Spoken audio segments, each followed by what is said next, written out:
Welcome to Beneath the Cowl with Cosplay Alliance. This is the first ever live podcast, and we're going to talk about cosplay and mental health. First, want to say that this is a safe space for everyone. There will be no judgment. Looking forward to have a good discussion with everyone. I am Cosplays by Shinobi, your host, and I'll let our esteemed panel introduce themselves. Shall I go first then? The UK. Yeah. I'm Troy. I go by Captain Tempest Cosplay on Instagram. Hi. I'm Anthony or Orbo15. That's my Instagram name too. How are you? I'm VaultFox. My real name is Robin, but you can all call me VaultFox. It's totally cool. First off, to start off with the cosplay, why is the reason that you cosplay or choose to be a part of the community? So I got into cosplay because I wanted a Gears of War gun. Literally, that is the reason. I went online, looked how much they were, couldn't afford one, so fell into this great big hole of, oh my god, people do this, and it's just blown up from there. And I could do the characters I loved as a kid and transform it into something I could do now with a bit of an artistic sort of thing, and love doing it. So, and made lots of friends out of it as well. Yeah, I got into cosplay back in, it was either 2015 or 2016. I can't remember exactly, but one of my friends, we were going to a convention in the United States called PAX East, and she came to me and said, hey, do you want to dress up as characters from Fallout 4? That was the game that had just come out. That's also why my handle is VaultFox. It's from Fallout games. And we ended up going to a Fallout meetup there. And I realized, holy crap, there's a community around this. Like, people actually talk about making the costumes, and they don't just show up at conventions and all that. And the rest is honestly history from that. So it's been the community aspect that keeps me going, that keeps me coming back to it. So it's a little too long didn't read of my story. So I actually, I'm still kind of in the baby steps of actually dressing up, but I've been around cosplayers for a while. As the handler, taking care of people's things, helping them, guide them where they need to go. It's very important. Stuff. Yeah. So more of like the behind the scenes, like, making sure you're getting ready on time, all that other stuff. And I thought that might have been interesting to kind of bring up from that perspective on here. So I've been a part of the community for probably, 5 years now. So still not in it as long as some people, but I definitely know a lot of people. I met Chris over here a few New York Comic Cons ago, and just kind of remained friends with him ever since. And I'm happy to have that. So yeah, that's kind of where I come from. Pockets and bags are always the last thing to think of when you're building a cosplay. Yeah. I sometimes have like 12 wallets on me, like 3 phones. I tell myself every costume, I'm like, remember to put your pockets in there, and I never do. Never do. Oh. That's why I love my A-Train cosplay, because I have the red bag. It's an accessory. It's a prop also, useful prop. Yep. For me, I started cosplaying just because, I like the characters. And like Dragon Con was my first ever con, crazy enough. And I didn't really get into the community until I moved to the UK, and I started going to cons there. But I started as a photographer. And then like after a year, I transitioned into full-on cosplaying, which I do that more than I do photography now. But I agree with what VaultFox said. The community is what keeps me in, the friendships I've made. That's the reason why I keep going back to cons, to be honest. It's always a lot of fun. And that's my cosplay experience. So what do you want to talk about from a mental health perspective? Do you want to talk about how your mental health is improved by cosplay, or you want to talk about some of the negative aspects in the community? I think the first one's a good start. I think how it's helped, because it's definitely helped me a lot. It's definitely helped me a lot. So if we're going in the deep end,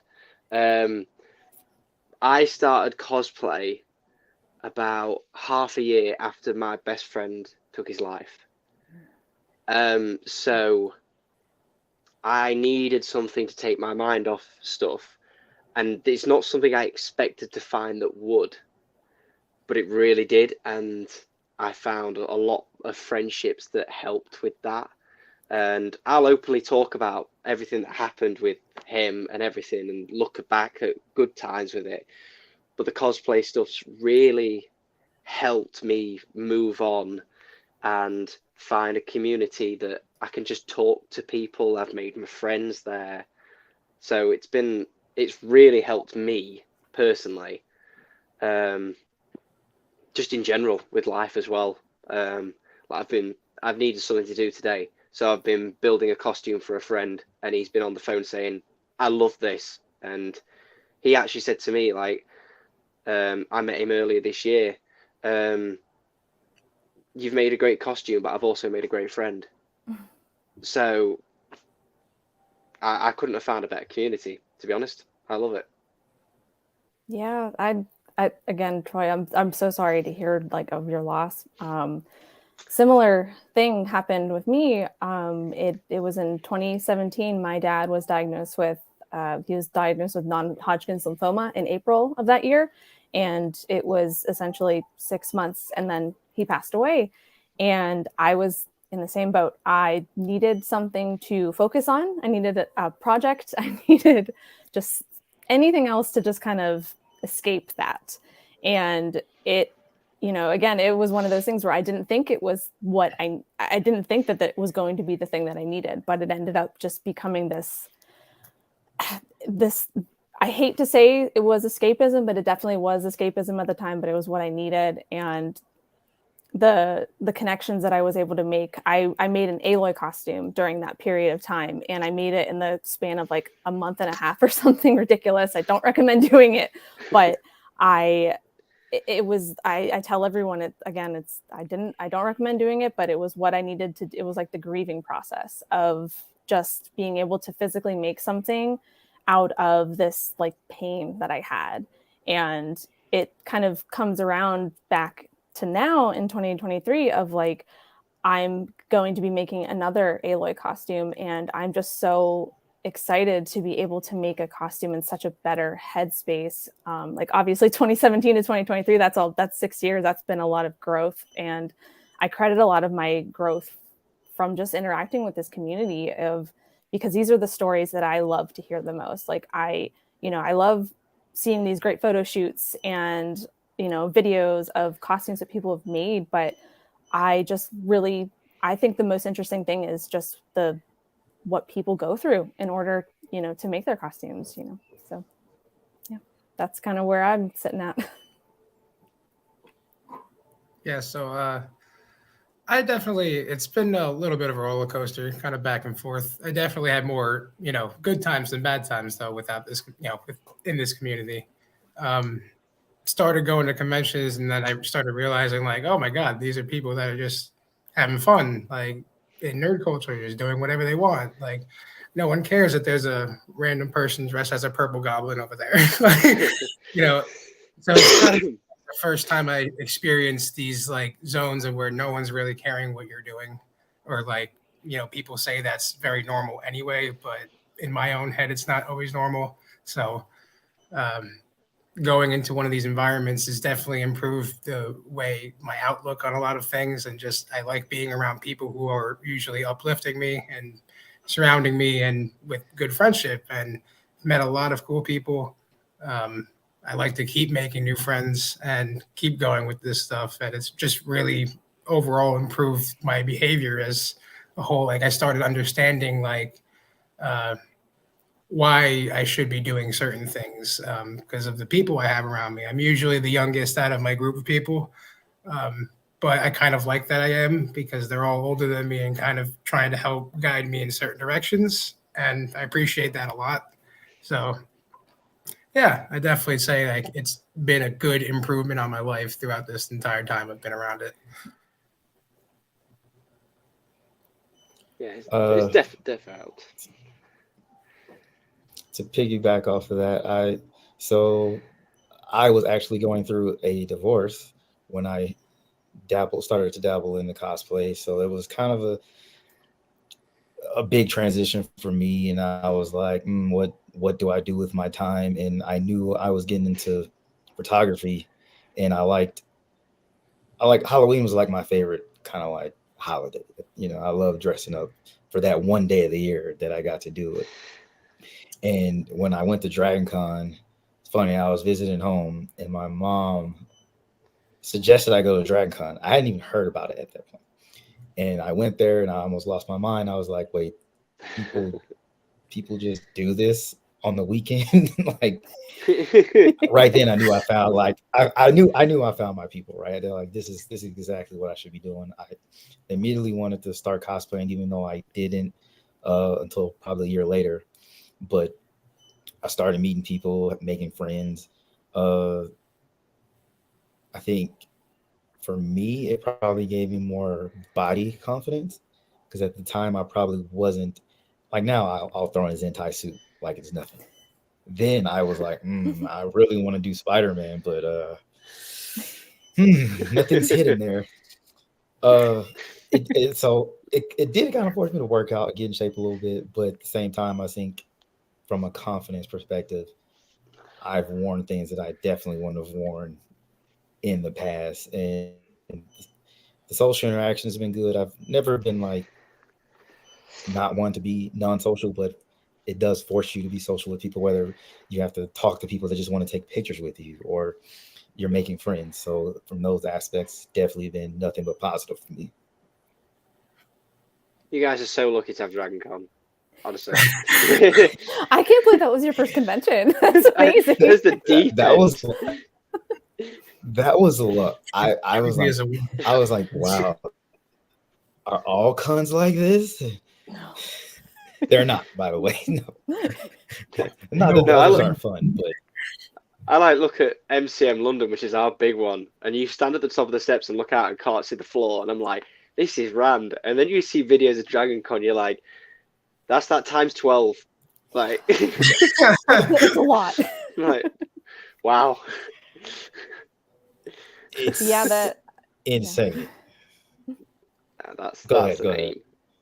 Yeah, your point about how cosplay forces you to be social is so true. I know that I'm probably not the only person that is like this, but I definitely consider myself an introvert by nature, and I definitely I like to just be in my own zone. But whenever you're at a convention, you in a costume, you kind of like you said, photographers, people want to take a picture, even interactions of like, say, like one of my costumes lately has been Bo-Katan, and every time I'm wearing Bo-Katan, I always get people asking me, where's the Darksaber? How did you lose the Darksaber? It's like it forces you to have to interact with people in different ways like that. And it's so different. Like it's always so funny to me whenever I go to a convention out of cosplay, which is pretty rare nowadays, but like I almost enjoy, like, not to say that I don't enjoy, cosplaying, but it's almost kind of fun to go to a convention out of cosplay too, because it's like I see it from a different side. It's like I'm incognito and I'm like, people aren't stopping you for like pictures every 5 minutes or so. But yeah, the cosplay definitely forced me to kind of come out of my shell a lot more. And for lack of the better word, I was wearing armor, and it was literally like giving me armor in real life, like to just put myself out there, I guess. Chef's kiss on that Bo-Katan, by the way. I've heard Thank from a you. lot of people. And I would say I feel naked when I'm not in cosplay. I feel like at some I'm like point, that. I'm like at a con, not at a con. At a con, like I have to be at least casually in something. I feel like I just don't feel right. Even when I was doing photography, I would have like the Back to the Future jacket on, that Marty McFly Nice. wore. So I was always doing something that was like, okay, I feel like I belong here. And recently, Anne can attest to this. I went to the previous NYCC con. Previous NYCC con. Sorry, most important animal here. It's Viola. Oh. uh, my grandfather just passed away, and pretty much wasn't going to make it to the con. And again, after the funeral, it was my mom again, who was the MVP, was like, "Hey, just go to New York. Just go hang out with your friends." I had no cosplay or anything, so I was just gonna go. But we went to the store and just got some cheap like Riddler cosplay. And I went. So I didn't tell any of my friends I was coming. By the way, I just showed up. And could attest to this. And but it was just like the therapy I needed to be around my friends and to be in cosplay, and it just really helped with the grieving process for me. Yep. Yeah, go ahead. Sorry. Sorry. By the way, he pulls up to me while I'm standing there outside in the tunnel for New York Comic Con, and just, I don't know who this is, just stands in front of me while I'm talking to someone. He just goes, "Play some duct tape," and I'm like, "Do you need something? Like, are you all right?" Like, he takes off his mask, and I go, "Oh my goodness, dude, what was that?" Yeah, I just wanted to explain that little example right there, but you can go. Oh, that's okay.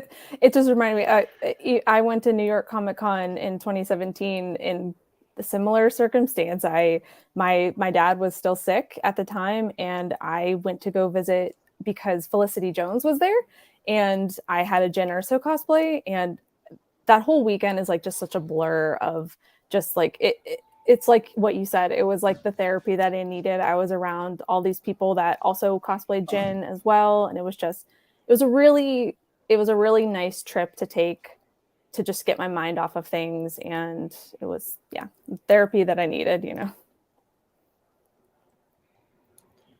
And I think I know what Troy's, but do you have like a cosplay that just, no matter what you're going through, you put that cosplay on, it's going to help with the situation, of comfort cosplay? I mean, at the moment, it's Peacemaker, isn't it? That was a costume that, like, literally we were doing. There's a con over here that started up called Secret Con, and what it is, it's literally a convention just for photographers and just for cosplayers. There's no stalls or anything, but it's at a different location every time. So the first time it was at an abandoned prison.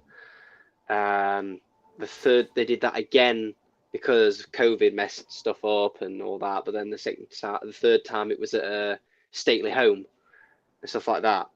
And I had literally got nothing new to take.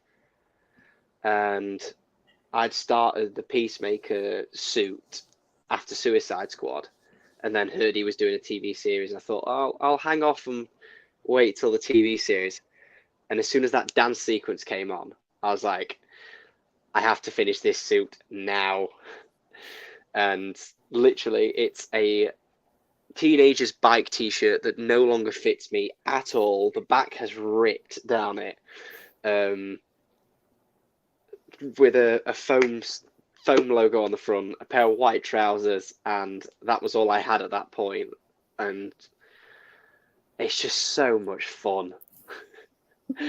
I've done Captain America, which is great fun because it's my favorite character.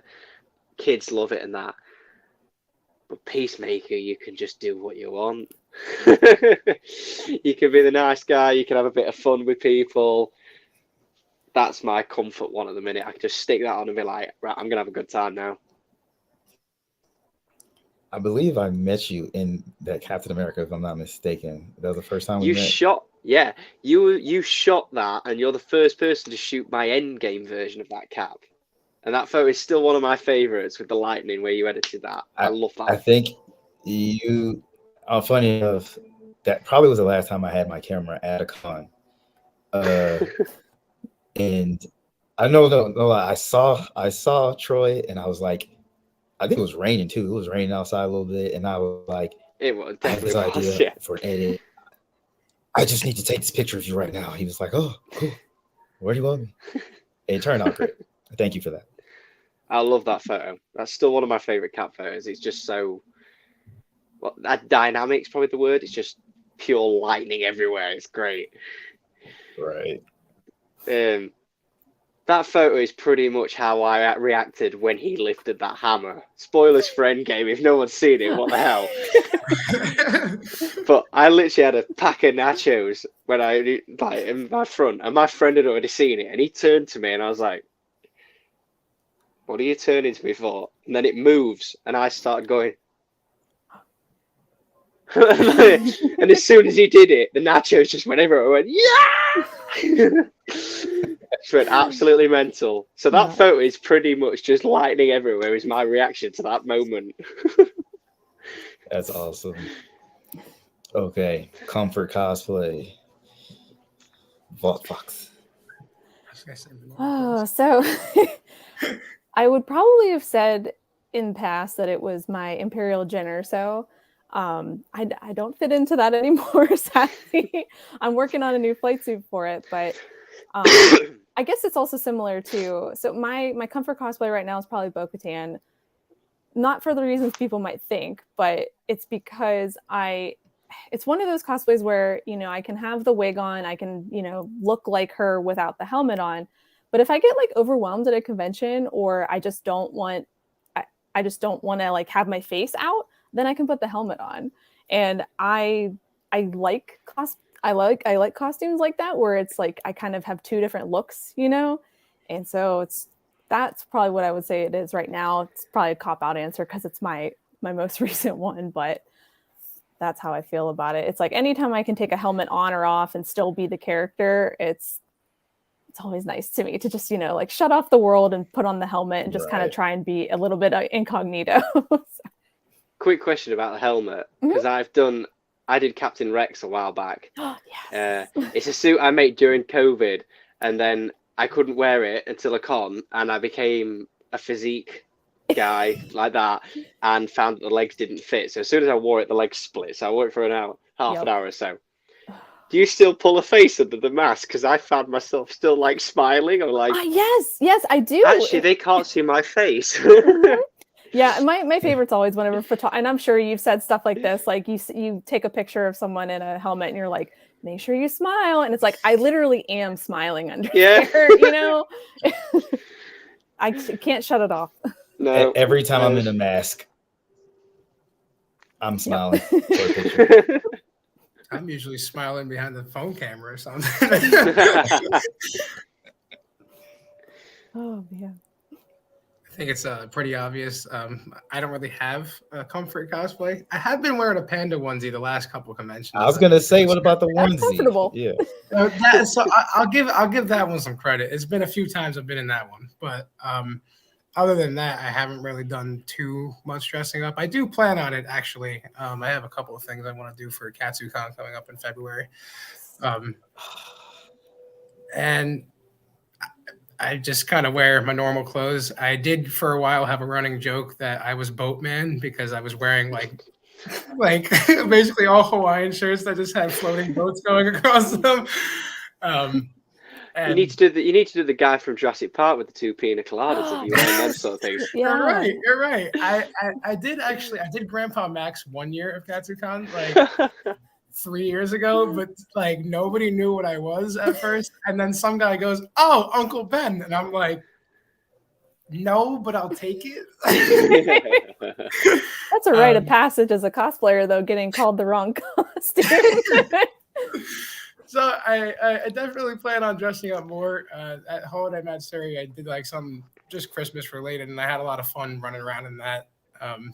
Chris can attest, I was everywhere.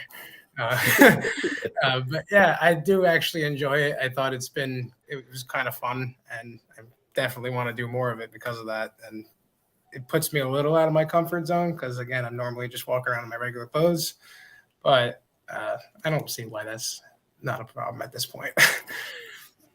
Off that, what's the worst what's the worst one you've worn, but then someone's like recognized it as something totally different, if you get what I mean? Because I was doing a shoot in London as Peacemaker, Oh, dancing with a Mary Poppins statue, and got called Captain America.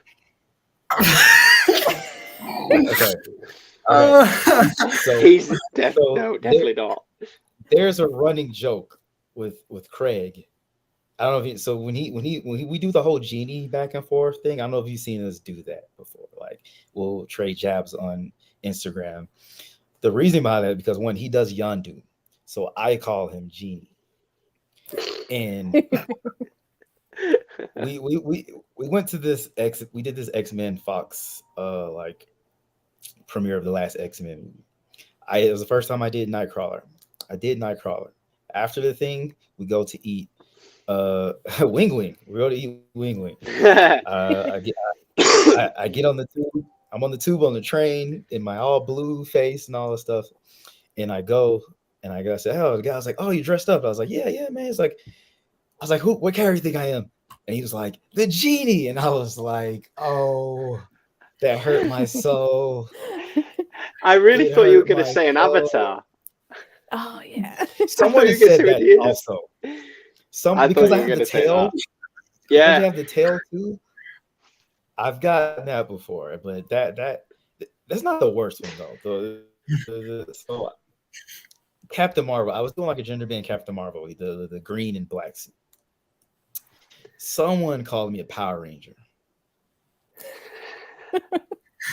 I was like, I'm done. I quit.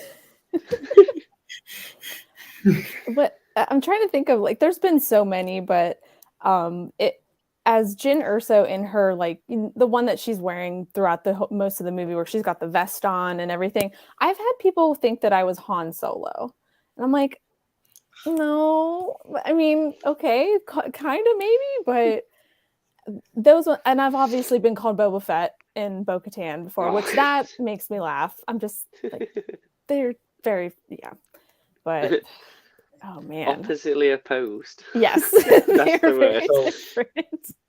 Oh, I don't think you were there for this, but at whole Nat, but it was me. I think it was me, Swaggy, and Tess. We're walking in. I'm dressed as A-Train, which shocker here, that's my comfort cosplay.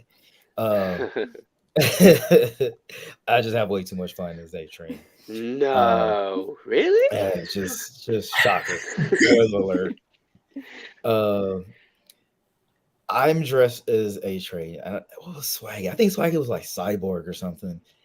And we're walking in, and the guy's like, "Oh, it's Captain America." And I was like, I just looked at him and I said, "Come again, Captain America?" Like, first of all, A-Train can never be Captain America. Just stop that first of all.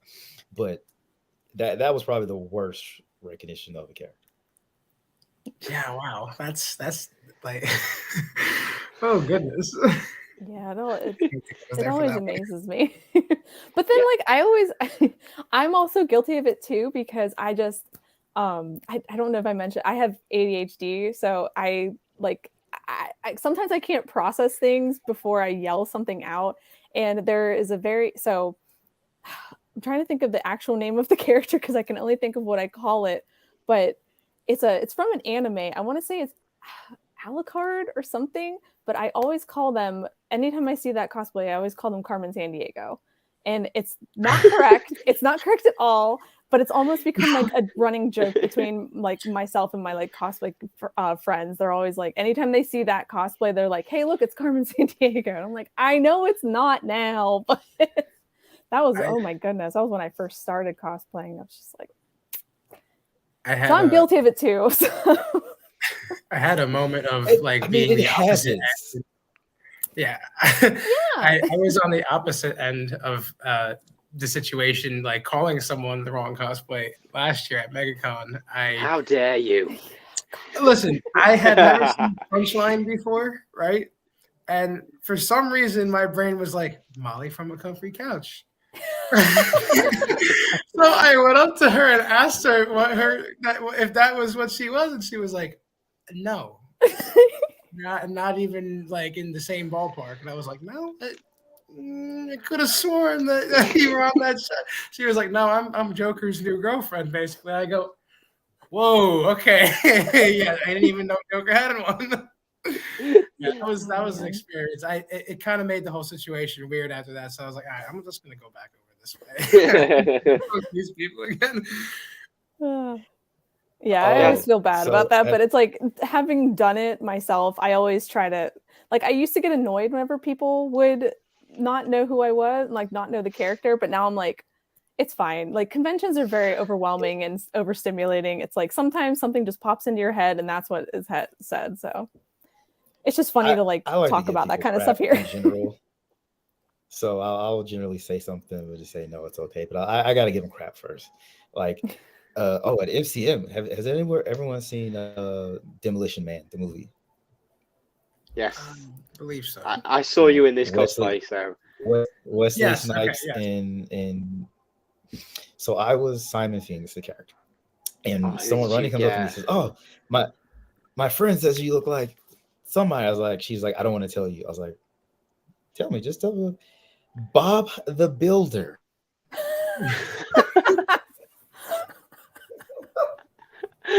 Oh my god. Very nice. So there's a photo of me and this person now where Ronnie says, "Oh yeah, that's the guy who said it." And I was like, "It's you?" And he looks at me. He's actually trying not to look at me. And it's just a meme. It's a meme photo now. Just me staring at him and him just like trying not to look at me. It's hilarious. I think one of the worst things reason I got noticed as Peacemaker and not Captain America is in Leicester Square where I was shooting. Chris might have seen this. On the side of a building, there's a Wonder Woman like crashing out of the wall like a statue, like in the film. And I, as Peacemaker, was stood there doing the middle finger at Wonder Woman. And someone said, "Oh my god, it's Captain America." Captain America would totally do that. Yeah, of course he would. Yeah. Oh my god. This is so opposite of what he did. Like it's like, oh god. So I want to try. Oh wait, I got to. I'm monitoring the YouTube here. There's a comment here for Vault Fox. Do you find 3D printing and YouTube has helped with the mental health? Yes and no. So that's always like, it's kind of like a delicate balance of sometimes I can go like very far, like I can get very deep into like the making YouTube videos and 3D printing and like kind of lose myself in that, which is nice, but also you have to have like a nice kind of work-life balance with all that kind of stuff. But for more of the positive side, it has definitely helped my mental health in the fact that one of the reasons I started a YouTube channel in the first place was because the way that I craft, I now recognize it as I would go through these like really like high productive cycles of hyperfocus, and I didn't know what I was doing. I know that sounds really ridiculous to say, but I would just, I'm sure you guys like know you'll be making something and you're just kind of like in the flow of it, and then you just lose track of time and you kind of don't know how you got from point A to point B. Or that's kind of how I was feeling at the beginning whenever I made my channel, and it has helped me so much in that I can like actually see what I'm doing and then kind of, I guess, learn from that, and then in turn learn from my footage of actually watching myself doing something, and then in turn have to explain it to people in, I don't want to say layman's terms, but you know, kind of like putting it down like in a tutorial form. But it has definitely helped my mental health in that way of just realizing like, hey, all this time that I used to think where I was in like this flow state and it almost kind of feels like you don't know where the time went. Now I can look back on and be like, well, yeah, those 4 hours that I spent working on something, yeah, I actually did something. I don't know if this makes any sense, but it's like whenever you're trapped in these hyper-focus cycles, like you just lose track of time. But it has helped immensely, the YouTube side, and especially the 3D printing side.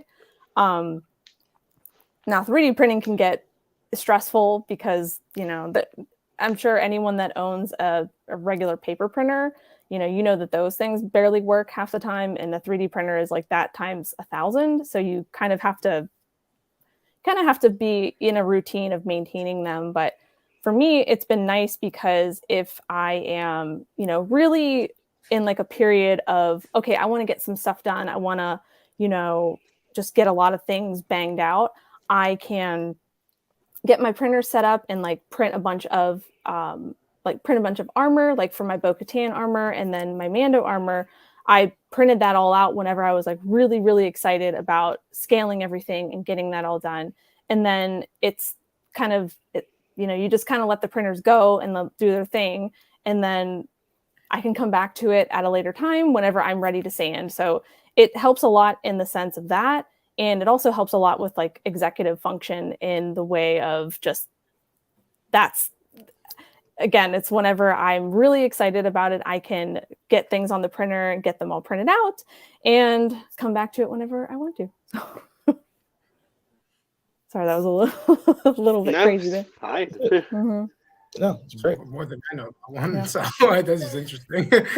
So I had a question for everyone. So I don't know if like everyone else, I had tons of plans for 2020, including the cons I was going to attend. And I had just like literally moved halfway around the world away from all my friends. So I was looking forward to going to these cons. And then the pandemic happened. How did you kind of deal with not being able to see friends, not being able to really cosplay and do different things? So the first time I actually met you, Chris, was the last con you went to before you were leaving. And then everything went pear-shaped. So for me, I work outside. I'm a tree surgeon by trade, so I am incredibly active. I've just got to be doing something all the time. Like I've not trained for the last 2 days, and I've beat myself up for it. I'm just like, nope, I've got to do something. So I needed something to settle my mind because otherwise I'd be climbing the walls. So I decided I'd build Rex. I was like, right, I've actually got the time to do this now. So I just literally went hell for leather on building Captain Rex. So it was all foam except for the helmet. The helmet, I was like, I need this printing because I don't think I get the shape and everything right. But that took me about 6 or 7 weeks. So it was just like my only focus was that, and it just took my mind off everything else. Because I'd had a few other things just as everything was starting, that not just COVID, there was some other stuff that had gone badly, that then because we couldn't get out and sort that, would just play on my mind for the entire time until I could sort it, which was months away. So the building of that really, it did help me. Although I was climbing the wall still, I need to get outside and do stuff. Finding a big project and just knuckling down on that really helped. And then I was trying to plan stuff for when we could do bits. So one of my first ever photo shoots I did was in the gap where they said, right, you can meet 4 people and do something. And then after that, they said, we're going back into lockdown again. So that was my first ever photo shoot, was in the middle of COVID. And I met up with a few friends and we went to it's like a science museum, but we couldn't get in, so we just shot outside it because it looks industrial, and that was my first ever photo shoot. So there was little bits here and there that sort of like got me through it, but I think the main thing was that big project. I needed something that would take me a long time. Yeah, the last convention I went to before the pandemic was actually KatsuCon in 2020. So it was Yeah. Oh my goodness, was it maybe two? It was maybe like 2 or 3 weeks before everything like went in lockdown, and we were actually. This is so funny to look back on, but I was supposed to go to a convention the week that everything shut down. I was supposed to go to like Fan Expo Boston, I think it was, or something, and like at the time, my husband and I really thought that we were going to go. We're like, oh yeah, it'll be fine. Now, like 2 years, 3 years later, it's like, how naive were we? But I was definitely one of those people who. I ended up starting my YouTube channel at the beginning of 2020. It wasn't really because of the pandemic, but it definitely helped. Like having that to work on and be able to like just kind of share my projects in a different way through video like that. And I also was one of those people who got sucked into TikTok around that time too. And that was a lot of fun. I barely post on TikTok anymore. It became too much for me. But that first year in 2020 on TikTok, I look back on that really fondly because it was one of those things where I would be scrolling TikTok and my For You page was just full of cosplayers and full of like a lot of people that were doing similar things to like what I was doing. They were just trying to, find inspiration or just work on stuff. And it was, I remember specifically, like I would be scrolling and I would see someone do something and I'm like, I'm inspired to do XYZ. Like, I forget, oh my goodness, I forget what it's even called. Is it a stitch or a duet or something on there? Duet. Yeah. I did so many of those and I met so many great people through that. And I definitely credit TikTok for, kind of getting me through a lot of that stuff because it gave me a lot of creative energy that year. But yeah, I kind of like dove headfirst into YouTube and TikTok that year. And I think that was also whenever I was really, really starting to learn a lot more about 3D printing. So it's just a lot of like different things. And I just wanted to continue learning, even though like we were, in this whole lockdown, and it definitely took my mind off of a lot of things, just, directing my energy that way. I think TikTok got a big boom during that period, didn't it? It really helped. Oh, yeah. Not just helped the platform, but helped a lot of people. Yeah. During that time. I think it was a really good thing that came out during that. Yeah, for me, it was definitely ruined a lot of plans to go to certain conventions. Actually, I had a cosplay that I was going to end up getting made at some point. I am not the most craftable person here, but I was going to have something made. It was going to be Gang Orca from My Hero Academia because I wanted to do something kind of big. And that was all plans in the works, and then COVID happened, and it was like, okay, I can't really do anything, see anyone, so I was like, well, let's put that on the back burner, I guess.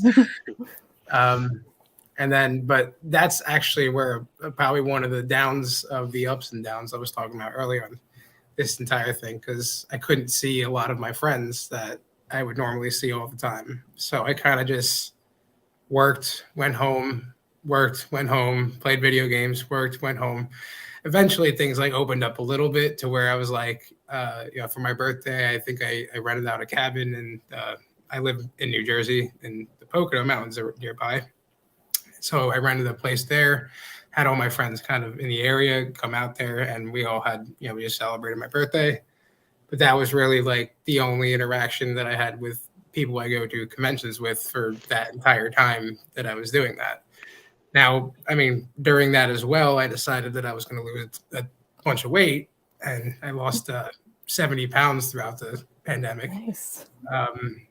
And I got to lifting of, I guess, all kinds of sorts, but I like powerlifting because I don't know, I like doing strength stuff. I think it's more fun. And that's what kind of got me to lose the weight as well, because I found something I finally enjoyed. And then cons started coming back slower and slower. And I think my first con back was actually Blurred Con in July of, I think it was 2021, the first con that came back. Yeah, to be like vaccinated and everything, and like there was basically everyone was masked up, like, and it was just good though, because I was able to see some people I haven't seen in so long. It was also, I think, the first year I attended Dragon Con, and was just, I thought that was crazy. And then I went last year and I was like, this is a totally different experience. Mhm. And so, yeah, it definitely affected a lot of my plans of going to different places. And I think I kind of made up for it last year. I did about like 10 to 12 cons last year, which is way more than I normally do. But that also kind of weighed in on me for a little while too, because it was exhausting. Just like mentally exhausting. Having to travel, always get on a plane or something like that. I don't know how some people do it, but yeah, I'm glad it was semi over because I got to experience like some conventions that I probably won't go back to unless I have like a reason to. Not that it was bad. It's just, is it really worth me going both, through all this effort? But now it's kind of a little better and things are kind of coming back to where I used to like them. And yeah. So first, I'm gonna need you to do that Orca because I'm bringing back my Deku. So oh God! Just let you know. Oh God! You put it out. You put it out there. I'm sorry. I did. Listen, I'll get in contact with someone I used to talk to a lot. He's good at doing some big builds. He did like a whole Juggernaut cosplay. That's when I met him in, and he was like full size, and he's like about half my size normally outside that suit. So it was just crazy running into him being like this big above me, and then him out of it, he's like sitting here like this on me. That was interesting though. So I'll hit him up, see if he's still down. So what Chris is saying is there's a con in 3 weeks, and I'm wearing that, and you best. Oh no,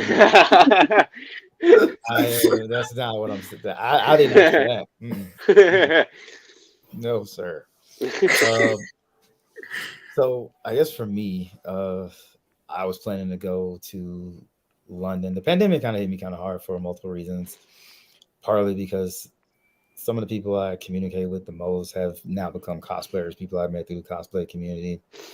And I was really looking forward to seeing people, especially since I had moved away and I couldn't, just hop on a train or something to go see people anymore.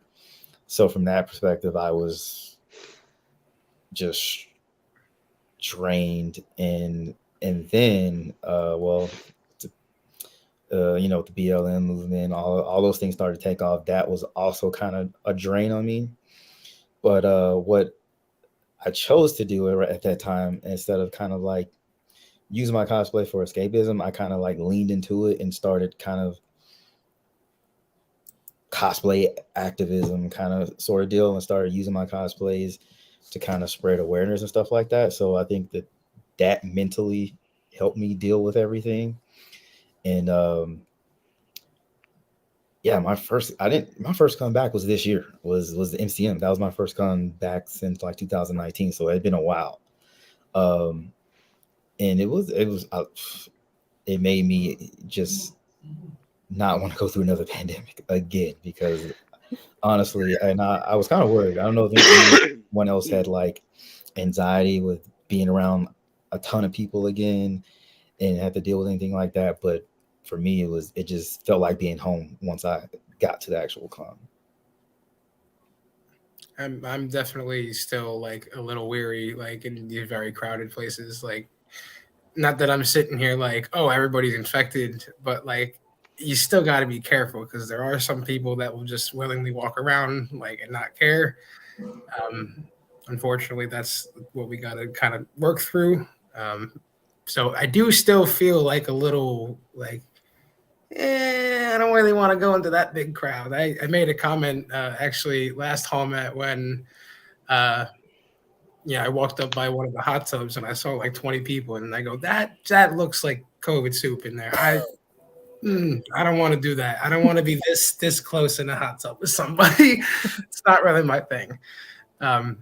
It's just again, not that I'm sitting here saying everybody is just walking around carelessly. It's just I don't know who isn't, So definitely makes me a little more weary, especially going to like Dragon Con where everybody is in this mess together.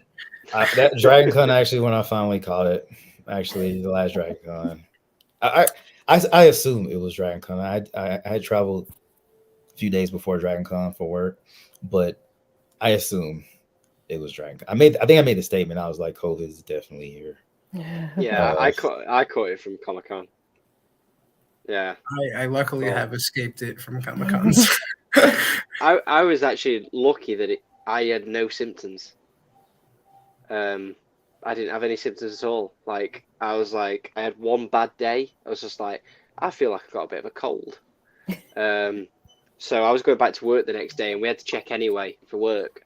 I was like, oh, okay, I've popped up positive, and then spent 10 days at home positive with no symptoms at all. So I was quite lucky, but I caught it from Comic Con. I think a fair few people that I know did. I don't know who turned up with it, but someone did. Oh wait, we got a comment or question. Hey guys, late to the chat. Not sure if this are discussed, but what would you say to people who think cosplay is just escapism? Do you think cosplaying masks or genuinely helps with your mental health? I think it depends on the character. I think that's one thing. I don't think it's necessarily, what was it? Do you think cosplaying with a mask or generally helps you? I don't think it matters if he's got a mask. I think it matters if the character means a bit to you, sort of thing, will make you feel more comfortable.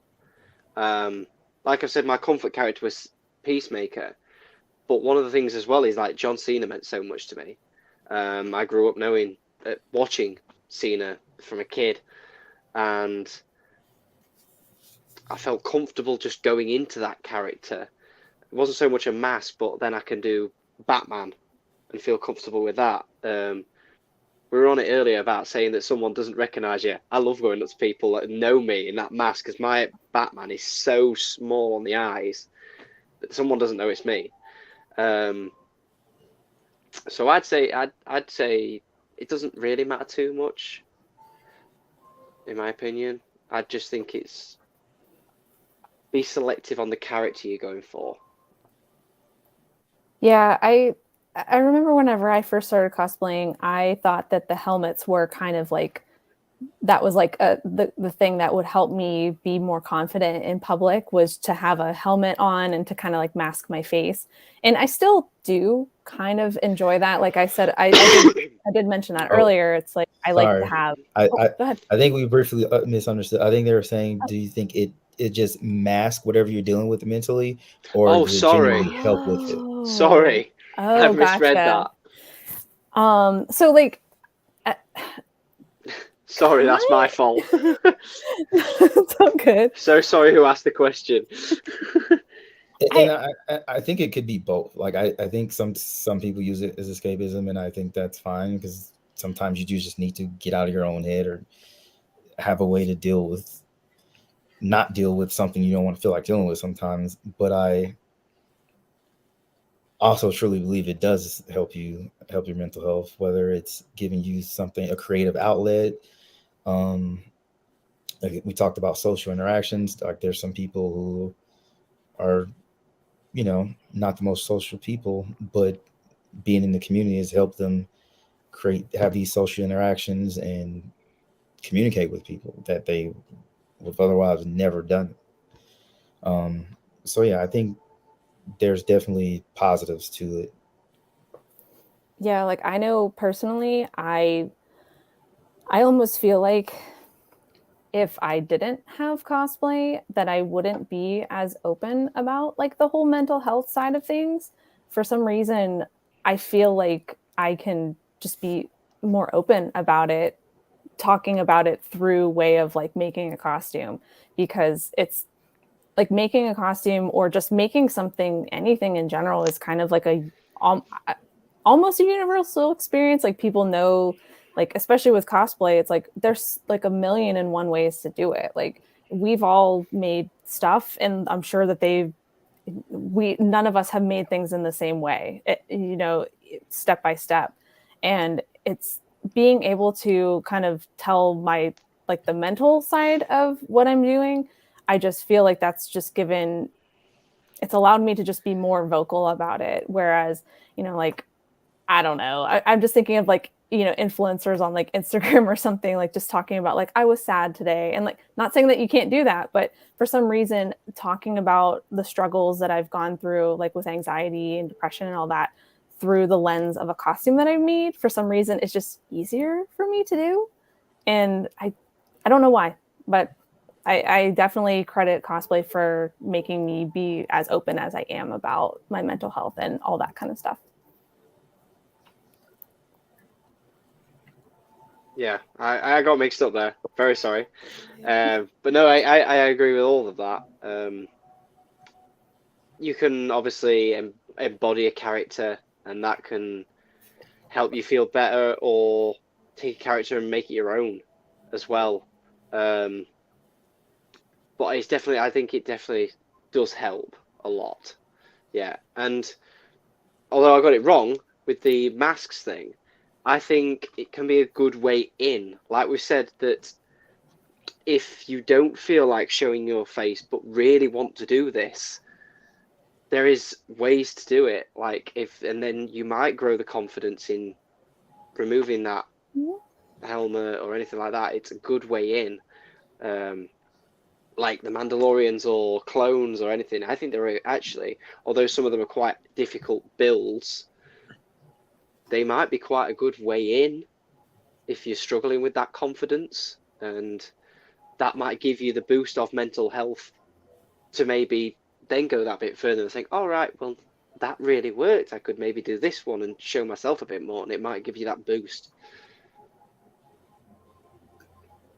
I was always somebody that like I've always thought about dressing up, but just for a while was like, nah, I'm not gonna do that. I'm not gonna do that. There's no reason to. Like, and then I finally I got this panda onesie last Katsucon, and originally it was because I had friends that were doing Jujutsu Kaisen, so I was gonna roll around as their panda guy, and then I just I wore it for like 2 hours. I got too hot in it, and I was like, I'm done with this. So then I started wearing it again, and it was actually New York Comic Con, and like we're walking away from the convention at this point, and at that point, once you're a block from the Javits Center, you're in New York. You're not in con people anymore. So one of our friends has a speaker. I'm carrying it. Like we're walking through. I'm in a onesie. Like Chris is in a costume, Riddler costume. We're all in these weird outfits. So I realized people were all staring at us like, what's going on here? Why are these people like this? So I definitely was like, oh, well, this is kind of shocking seeing all these people stare at me. But I'm okay. Like, I'm fine. Like, there's nothing's going to happen to me. So for a while, it was definitely like a nerve-wracking thing for me to go out into a costume. It still is like a little out there, like I said, for me. Like at Holiday Matsuri, I was wearing sunglasses while I had my thing on. Now, granted, there's sun out as well, so I did actually need them.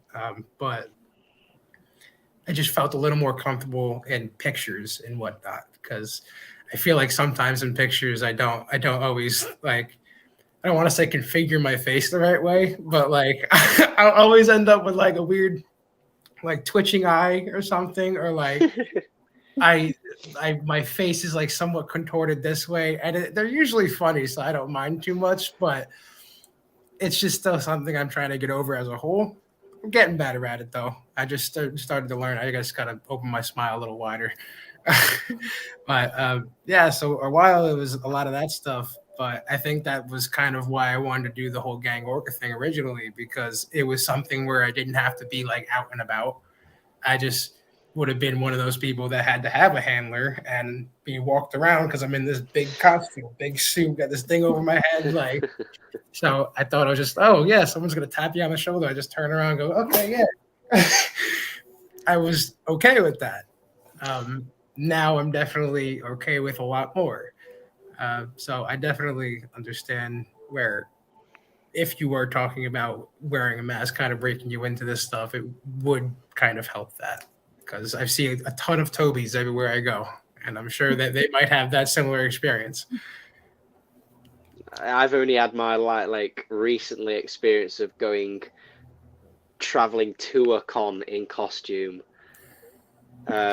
It's great. And yeah, I've had some. I love it. Yeah, I managed to scare a little child earlier this year. Chris, did you see my Daredevil? Oh yeah. Because I figured out how to make the lenses that I can see perfectly, but you cannot see my eyes whatsoever. And I was on the tube, and this little girl, I can't even remember what she said I was, but then my girlfriend like pointed out that she was looking at me, and I just turned around like that with my lenses, and she just screamed the entire tube down. It's like I just took it off as quick as I could. Like, I'm normal. Don't worry. But yeah, them lenses are freaky. And then the other week I went for my first ever like London shoot, like in a populated area, and I went in my new Pattinson suit, and I got mobbed a bit. that was a bit overwhelming. Was that with Carlos? No, that was quite at night. It was with Tom. Okay, it's Tom. Okay. Yeah. Where did we go? I can't remember where we went now. But literally, it was like peak time of everyone starting to go clubbing. Oh my God. So it just that Tom would take a photo, and then it'd be like 9 groups of people want a photo, and then one more photo, and then another. Oh God, it was like mad. Yeah, I was in my Hera Syndulla costume, which she's a Twi'lek from Star Wars. She's bright green, and we were on the metro in Chicago, and we get on there. It was the end of the day. I want to say it was Star Wars Celebration that this was at, and I'm just sitting on the end of I'm just sitting on the subway, and this little girl just screams from the other side, "What is that?" And I'm just like, I don't know what to tell you. I'm just like, I'm from Star Wars. But it's like I've gotten to the point where those interactions are just funny to me now. I used to feel embarrassed, but now I'm like, I just own it. Yeah, I'm bright green. I'm sitting on the middle of a metro. What are you gonna do about it? Like, London is, I think, the best for that. I've been in London a lot of times just for shoots or events, and then you're just in cosplay with a group of people, and the interactions are just hilarious. I've got the eye there. There's the eyes. Oh, nice. Yeah. You definitely terrified her. Yeah, that would scare me. Yeah, she was pretty freaked. So with social media, and I've seen this quite a bit, you also have people that use that for like validation. I think it's cool to be to get validated because you really like something you built and all that.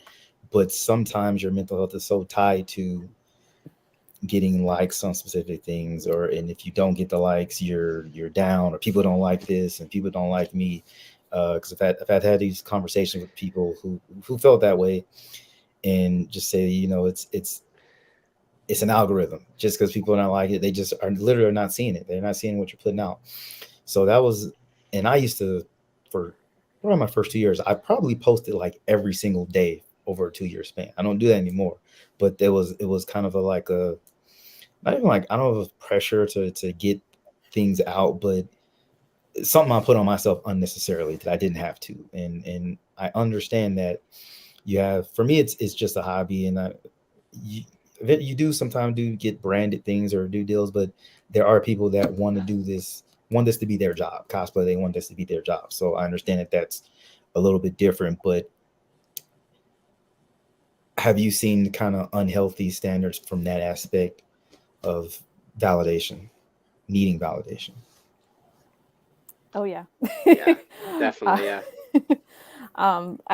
This is just my tendency is like I go very, very hard in one direction, and then I kind of have to like course correct. So like I've been cosplaying since 2016, and I only just now feel like I am more comfortable about like not I don't want to say needing the validation, but like you said, you used to post once, like almost every single day, and I was like that too. I would post like constantly. It was almost like I required myself to post every single day, and I really only started to have a better understanding of like trying to not be so in the numbers I've told this story a couple times, but I put out a video about Commander Shepard from Mass Effect, her rifle that she has in the game, and I made a tutorial video on it. And I was really proud of that tutorial video, but I don't know how many views it has now, but it didn't break like maybe 500 or so back in the day. And I used to be really hard on myself. I was like, oh man, I've worked really hard on this and blah, blah, blah. But I went to C2E2 in I don't remember which year, it might have been 2021, but at C2E2, I met another cosplayer. I actually went up to them and they were in a Commander Shepard cosplay. And I was like, oh my God, I got to go over there and like tell them I love their costume and all that stuff. So I did that and I was like, oh, I love your costume. And they turned to me and they go, are you Vault Fox? And I'm like, yeah.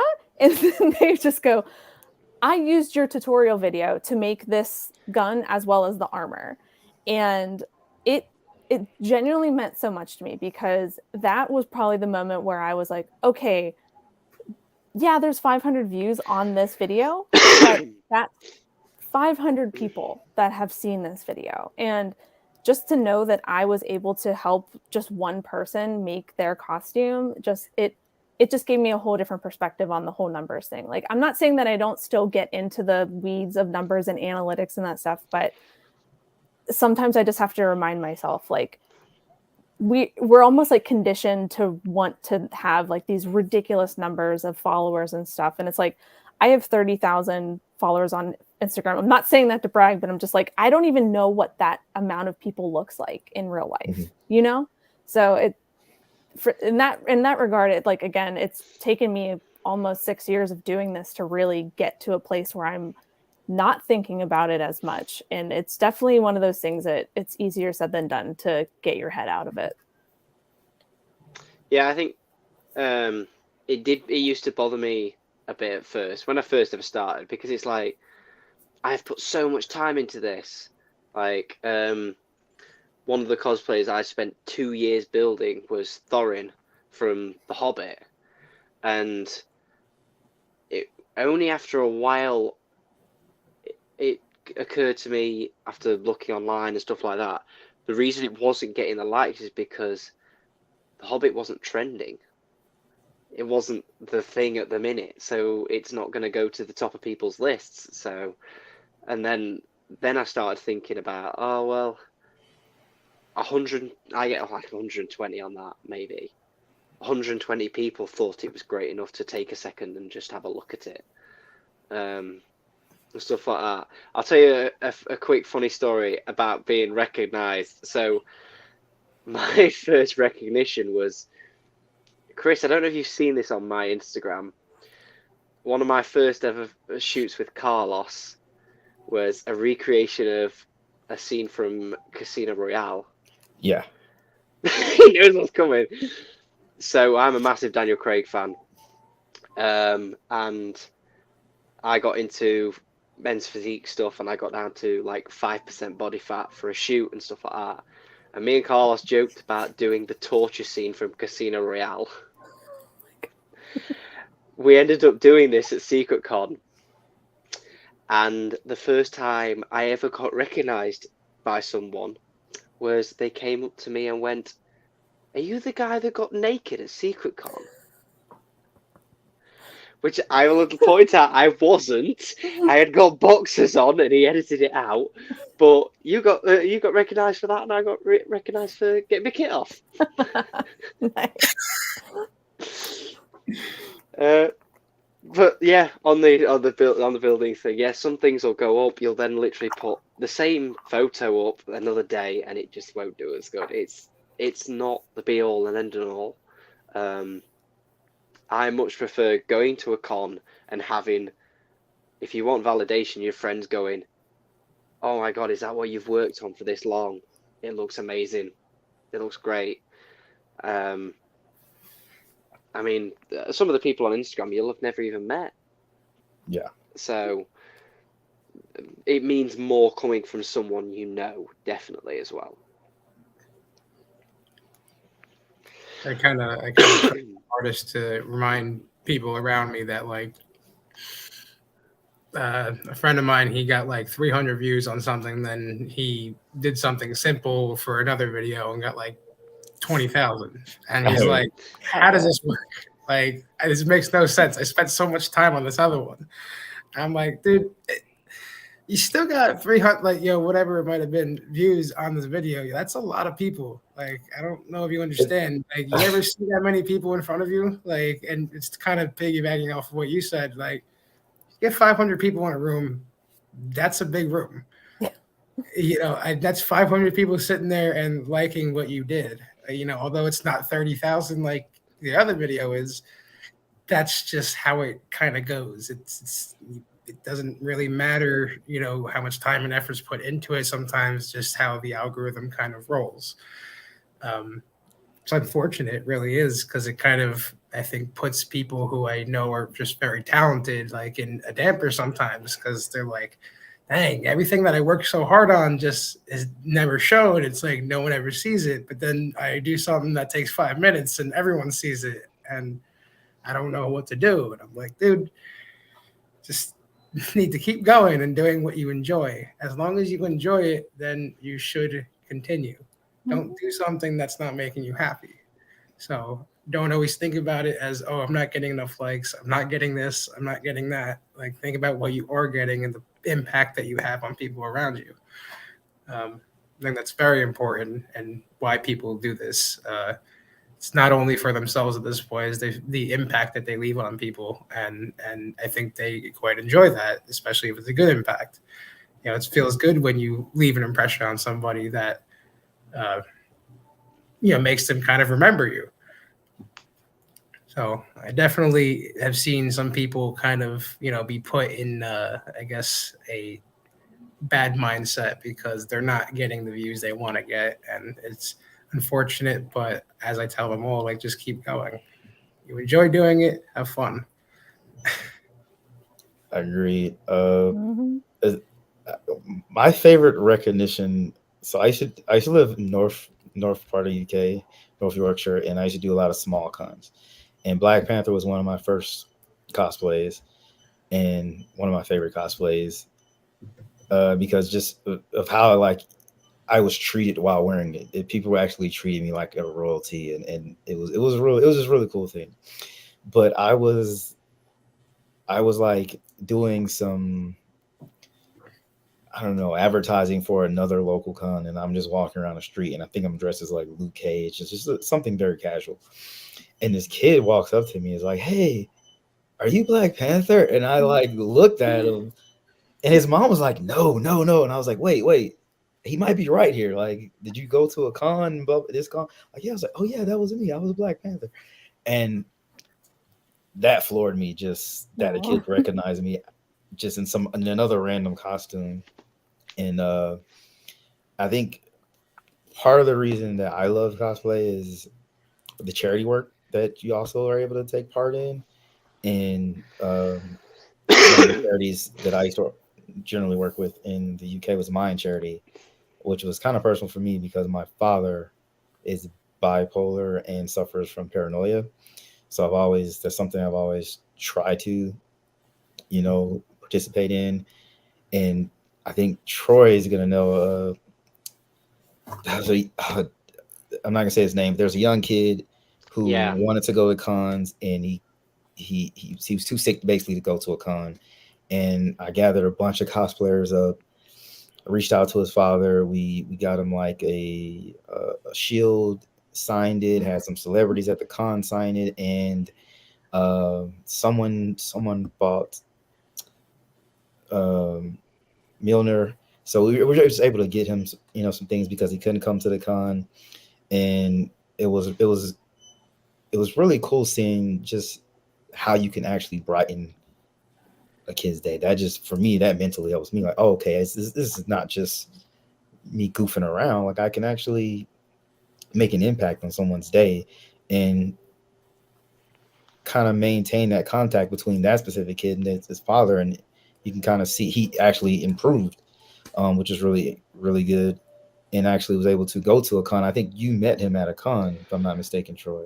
Yeah, so I'm still in touch with them because Oh. he was at the age where he actually thought I was Captain America. Oh. So I did over COVID. I totally forgot to mention I did about 250 birthday videos as Captain America over COVID. Because they couldn't have parties. So I put on a picture of me as Cap, and just went, oh, I'll do a couple of videos if anyone wants it, and it just blew up.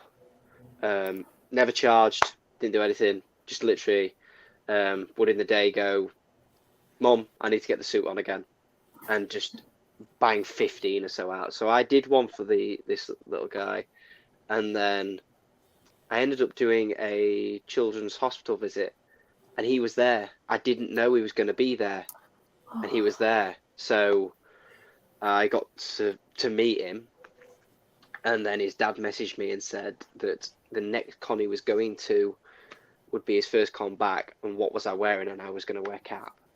And I saw him from a distance, and I didn't even have time to put my shield on my back. He ran and jumped into my arms, and I went around the con with him for a bit. But yeah, that was really special, actually. That this suit that I bought, because Cap was always my favourite as a kid and everything. And when Civil War, I think it was, came out, I was just like, I want to do that. I want to wear that, but I want to use it if I can.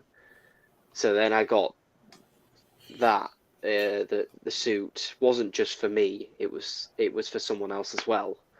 So yeah, that didn't validate, if you get what I mean, but it really did help me mentally as well, to know that I'd helped someone else with something that I love doing. Yeah, I've had that a couple of times with a few bits, but that was definitely a special one, Chris. Yeah. That one hit me, and I saw the photo, and I was like, oh my gosh, he actually made it to a con. And I think I messaged his dad. I was like, I'm glad he's able to make it, and they're such a sweet family. Such a sweet family. Yeah, lovely kid. Really, really nice kid. Yeah. So I know it's getting pretty late for you, Troy. Is there anything you want to touch on? So one of the things I heard the other day, though, was I was listening to, I don't know if you've heard of the podcast Diary of a CEO. Have any of you heard of this? So it's a guy in the UK we've got who's a businessman. I can't remember his full name. It's Stephen, I think it's Bennett, something like that. And he had a guy called Stephen Fry on. And I don't know if you've heard of Stephen Fry in America. He's a TV presenter, but he's an incredibly intelligent person, just in general. But he's tried to commit suicide 3 times. And one of the quotes he came out with was from a poem or something, that if we didn't have demons, our angels would fly away. And that really resonated with me, that we have bad days, but without those bad days, we'd never have good days, because everything would just be neutral.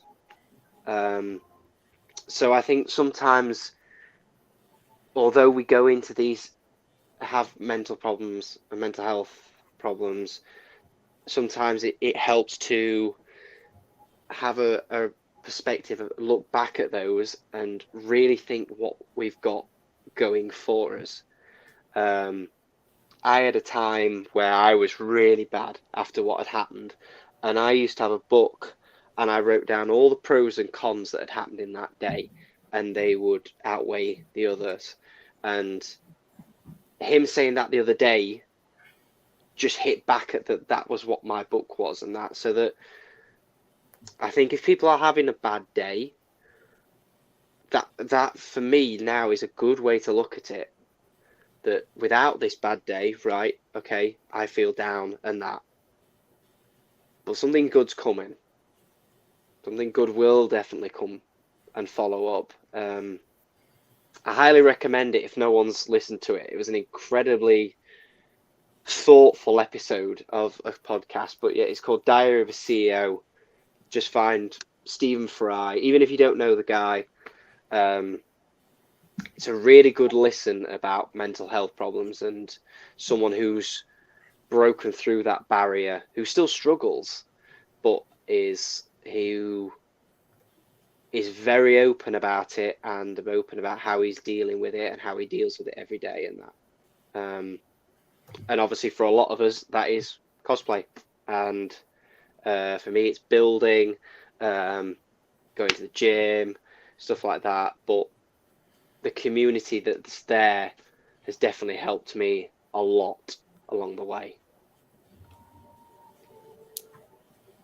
Awesome.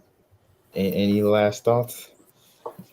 To kind of piggyback on that, so it was last August of 2022. Something happened in my life, and I just kind of had to basically stop working on costumes. We also were going through a home renovation, and I just didn't have the time to actually sit and build anything. And for about, I want to say from August to maybe mid-December of last year, I didn't want to make costumes. I didn't want to do anything costume related at all, to the point that I was kind of I almost felt like I wasn't ever going to make a costume again.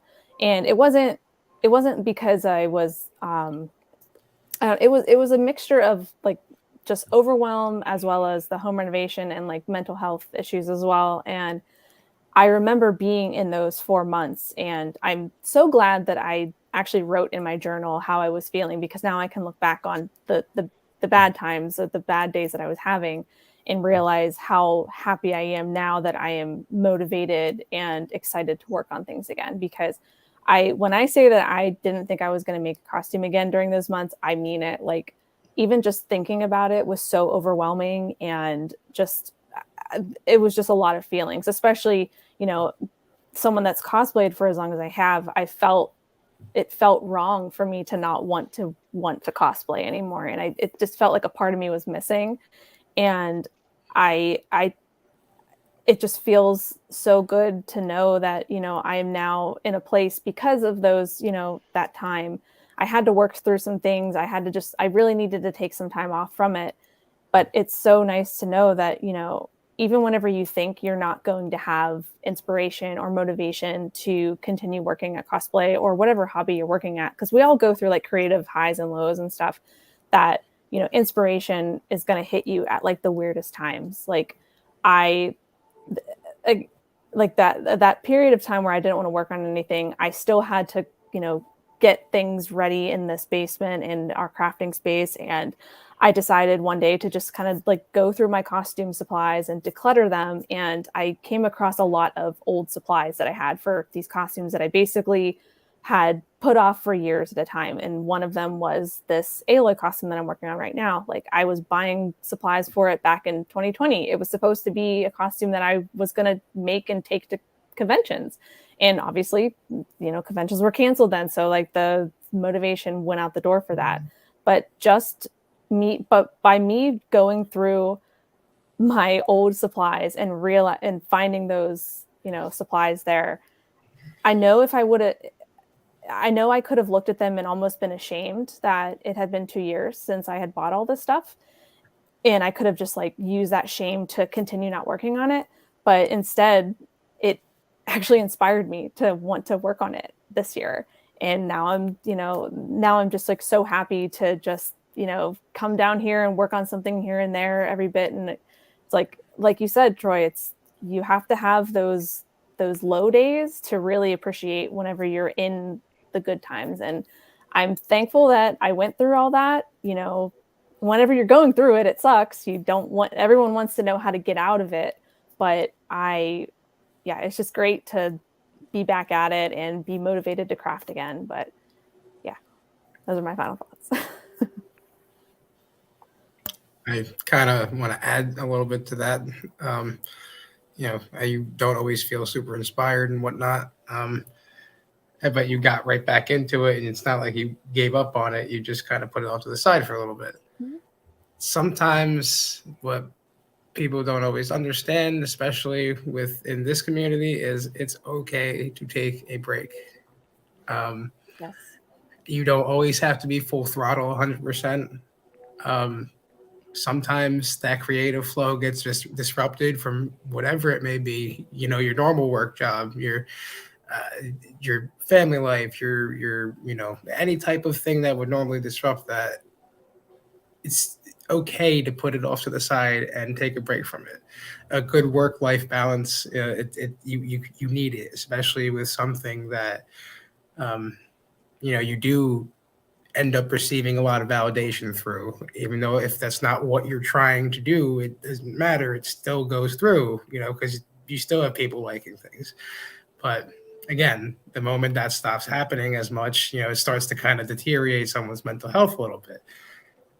So that's where it's like, okay, dude, it's all right. You can step back. You don't have to sit here and always post things, or you don't have to always do this. You don't have to always be on yourself to get things done. It's okay to step away from whether it may be social media or just, building, putting things together. It's okay. It's not giving up if you're just putting it off till a later date. It's only give up when you decide you're not going to do it anymore. And I'd hate to see people who have talent and enjoy themselves doing something stop doing something because they, someone or, they get into a rut, basically. It's kind of how I feel about it. Don't let yourself decline for the approval of others. Yeah. Don't do a cosplay for validation. Do it because you want to do that cosplay. Yep. Yeah. Yes. Agreed. Mm-hmm. And for me, trying to think to end it, I would say one thing cosplay has helped me do is be more vulnerable. And I think that has helped me tremendously with my mental health, and also to be around people that let me be vulnerable and don't man up type of response. They actually let me be vulnerable. And I think that's been a key for me. Yeah. I definitely agree with that. Yep. Like you said, it's a safe place here. Safe place. Yeah, I want to thank everyone for joining the discussion. And thanks to Cosplay Alliance for letting us host this. I would also mention during the pandemic, he also gave me kind of this platform as a creative outlet as well to channel my energy into something else. So I was doing interviews on this platform. So I want to thank him for allowing me to do that. And I'll continue to do that and have great discussions. I hope everyone enjoyed the discussion, and thank you. Thank you. Yeah. Thank Cheers. you.